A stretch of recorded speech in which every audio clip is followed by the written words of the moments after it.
युधिष्ठिर ने प्रश्न किया, सर्पराज बताओ किन कर्मों के आचरण से सर्वोत्तम गति प्राप्त होती है। सर्प ने कहा, सत्पात्र को दान देने, सत्य और प्रिय वचन बोलने तथा अहिंसा धर्म में तत्पर रहने से मनुष्य को उत्तम गति प्राप्त होती है। युधिष्ठिर बोले, दान और सत्य में कौन बड़ा है? अहिंसा और प्रिय भाषण, इनमें किसका महत्व अधिक है? सर्प ने कहा, राजन, दान, सत्य, अहिंसा और प्रिय भाषण के गौरव की महत्ता पर विचार कार्य की अपेक्षा क्षमता, समय एवं परिस्थिति के आधार पर की जाती है। युधिष्ठिर ने पूछा, मृत्यु के बाद मनुष्य स्वर्ग कैसे जाता है और कर्मों के फल को कैसे भोगता है?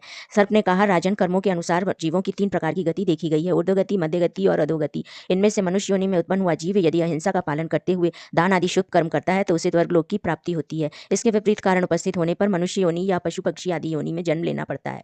युधिष्ठिर ने कहा, हे सर्प, मुझे मन और बुद्धि के ठीक ठीक लक्षण बताओ। सर्प बोला, राजन, विषय और इंद्रियों के संयोग से बुद्धि उत्पन्न होती है और मन तो पहले से ही उत्पन्न है। बुद्धि स्वयं वासना वाली नहीं है, वासना वाला तो मन ही माना गया है। युधिष्ठिर बोले, भला तुम्हें कैसे मोह हुआ जो विद्वानों का अपमान कर बैठे? सर्प ने कहा, राजन, मैं ऐश्वर्य के मोह से मदांध हो गया था। महाराज, लो, या तुम्हारा भाई भीमसेन आज तुमसे वार्तालाप करने के कारण मैं इस शाप